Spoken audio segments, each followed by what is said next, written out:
मुंबईत मराठ्यांनी घुसायचं, गणपती बाप्पा घेऊनच घुसायचं. पुरा देश बंद पडतो हे शब्द ना तुम्हाला, पुरा देश बंद पडतो. तुम्ही नुसते मुंबईत बसा, काहीच करू नका. एकही भाजपचा आमदार आणि मंत्री रस्त्याला फिरून द्यायचा नाही. एक पण कोणाच्याच बापाला मराठा पुन्हा ऐकत नाही.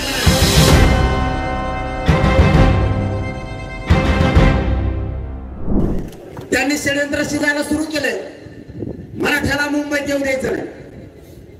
अशा मीडियातून बातम्या. मुंबईत जायचं, त्यांनी किती प्रयत्न करू द्या, मुंबईत मराठ्यांनी घुसायचं, गणपती बाप्पा घेऊनच घुसायचं.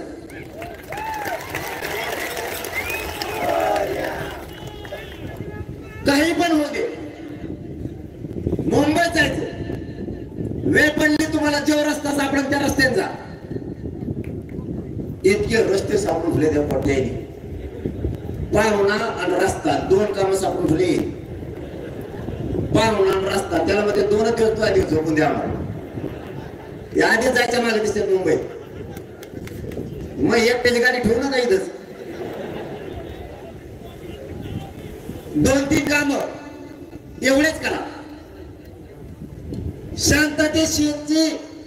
शांततेचा नियम सोडायचा नाही. तुम्हाला शांततेतच नाही मिळणार. मी 70 वर्षाला मिळून दिलं. मला उद्रेक जाळपोळ मान्य नाही. तुम्हाला काय घेणं? जाळपोळ केली तरी आरक्षण पाहिजे, दगडफेक केलं तरी आरक्षण पाहिजे, शांततेत केलं तरी आरक्षण पाहिजे. मी तुम्हाला शांततेत मिळून देतो. मला समाजाचं एक बी लेकरू वाया जाऊ द्यायचं नाही, एक सुद्धा. त्या आरक्षणाचा उपयोग झाला पाहिजे. समाज मोठा करायचा. त्याला विनाकारण दगड हाणायला लावून त्याचं आयुष्य वाटलं बरबाद करायचं नाही आपल्याला. आणि मराठ्यांनी ते शांततेत बसले, पुरा देश बंद पडतो हे शब्द ना तुम्हाला, पुरा देश बंद पडतो. तुम्ही नुसते मुंबईत बसा, काहीच करू नका. उगाच थोडं आरक्षण राहिले ते आपण यावेळेस 29 ऑगस्टला मिळवणार आहे. त्यांचे खलबत सुरू झाले. त्याला काय करायचं ते करू द्या. त्याला काय करायचं ते करू द्या. आपण कुणी भ्यायचं नाही, मुंबईकडे निघायचं. ते प्रयत्न करून बघते. काय बरं फडणवीस साहेब, या बीडच्या नगरीतून माझा तुम्हाला एक प्रश्न आहे. काय चूक केली मराठ्याने? तुम्हाला मराठ्याला आरक्षण द्यायचं नाहीये. आमचं हैदराबादचं गॅजेट हे सरकारी नोंद द्या. मराठ्या जागे व्हा. आपल्या सरकारी नोंदी असून दिला जात नाही, तेवढा मोठा अन्याय. सातारा संस्थानच्या गॅझेटियर मध्ये पश्चिम महाराष्ट्र सगळा बसतोय, जाणून बुजून दिला जात नाही. गिरीश महाजनांनी त्यावेळेस सांगितलं होतं, मराठा आणि कुणबी एक आहे. हे जर जाहीर करायचं असला आधार लागतो, त्याशिवाय कायदा पारित होत नाही. आता 58 लाख नोंदीचा अहवाल आहे, तरी का दिला जात नाही? याच्याही पुढचं मराठ्यांना सांगतो. परवा 20-21 तारखेला काय झालं? याच देवेंद्र फडणवीसनी 29 जाती आरक्षणात घातल्यात ओबीसी. याला आता दुःख नाही का? नुसते मराठी आरक्षणात द्यायचे असले ते यावल्याचं पोट दुखत. आता 29 जाती आरक्षणात आले, आता काय बोलत नाही? तुमच्या डोळे उघडतात का मराठ्यांचे? आता परवा 29 जाती आरक्षणात घेतल्यात. 29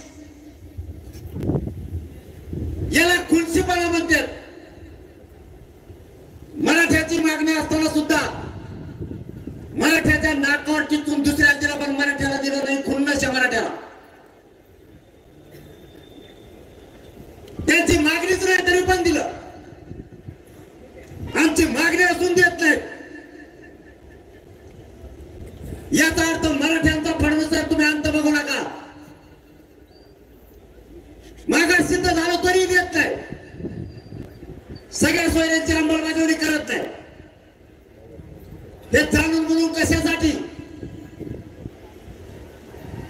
शांत बसायचं नाही कोणी.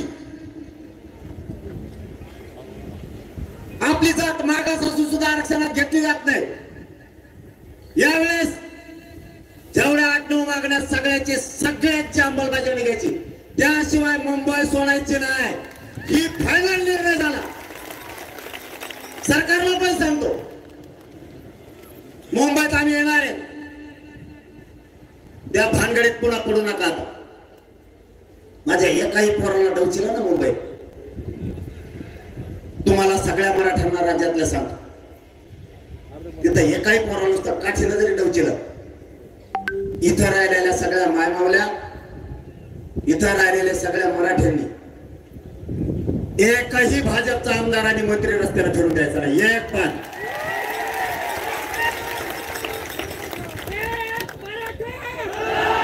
सरकार मधल्या कोणाला सुट्टी द्यायची, कारण हे लेकरं तुमच्यासाठी लढायला चालले. महाराष्ट्रातल्या मराठ्यांनी एक गोष्ट समजून घ्या, हे पोरं मुंबईला तुमच्या लेकराला मोठं करण्यासाठी गेलेत. आणि तिथं जर आम्हाला कोणी त्रास दिला, या महाराष्ट्रातला पांढरा रस्ता सुद्धा सुरू ठेवायचा नाही. तो पण शांत दे. तुम्ही नुसतं त्याच्या दारात जाऊन बसा. एकदा मायमावलीनं ते पायातल्या हातात घेतली की ती उमऱ्यात बाहेर सुद्धा येत नाही. कसला मंत्री, कसला आमदार, खासदार, मंत्री असेल तर टप्परच ना पुढे. आणि मराठ्यांच्या पुढे याचे मजाल्या काय कोणाचे. आम्ही शांत बसलो म्हणून फायदा होतो नका. नसता मुंबईत सोपं नाही. तुम्ही शेवटी फडणवीस साहेब तुम्हाला सांगतो, मराठ्यांना त्रास देऊ नका. एकदा जर मराठ्यांनी 11 रूप जर धारण केलं ना, कोणाच्याच बापाला मराठा पुन्हा ऐकत नाही बा. तुम्ही शहाणपणाच्या भूमिकेत या. दुसऱ्याच ऐकून आमच्यावर चाल करू नका. आमच्यावर वारे करायचं थांबवा. कारण ही सत्ता मराठ्यांनी दिली तुम्हाला. तुमच्या एका चुकीमुळे नरेंद्र मोदी साहेबांना सुद्धा डाग लागू शकतो तुमच्यामुळे. लक्षात ठेवा. तुमचं तर करिअर उद्ध्वस्त झालंच म्हणून समजा. तुमच्या जिंदगीतला पश्चातापाचा दिवस तुम्ही उगून देऊ नका. मला या राज्यात शांतता पाहिजे. आणि मुंबईकरांना सांगतो, मुंबईकरांनो, आम्ही 4 महिन्यापासून सरकारला सांगतोय अंमलबजावणी करा. आमची काही चूक नाही. आम्ही तुमचे लेकर आहेत, तुम्ही आमचे लेकर आहेत. मुंबई न्यायाची भूमी आहे. तिथं आम्ही न्यायासाठी यायला कुणाला त्रास द्यायला नाही. हिंदू संस्कृती आम्ही पण जपतोय. वारकरी संप्रदायाची सगळी परंपरा आम्ही पण जपतोय. तुमचा गणपती बाप्पा तोही आमचाच गणपती बाप्पा आहे. उलट तुम्हाला आम्ही मदत करू. 1 लाख भर म्हणलं तरी आम्ही तुम्हाला स्वयंसेवक तिथं देऊ. 1 लाख भर मराठ्यांचे पोरं. पण मुंबई येणार थांबणार नाही. तिथले लोक सज्ज झालेत. तिथला दलित, मुस्लिम, तिथले मराठे, तिथले सगळे डब्यावाले माथाडी कामगार, तिथला कोळे बांधव, आदिवासी बांधव, तिथले जैन, मारवाडी, ख्रिश्चन सगळे बांधव सज्ज झाले.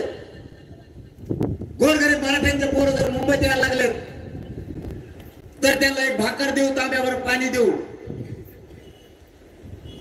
इतका समाज तिथला सज्ज झालाय.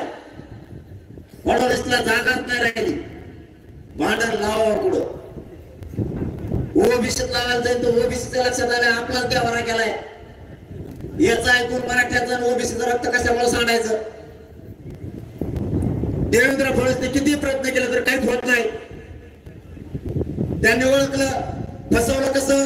आपल्या आधी फसले धनगराला. त्यामुळे धनगराचं मन त्याच्यावर उठलंय.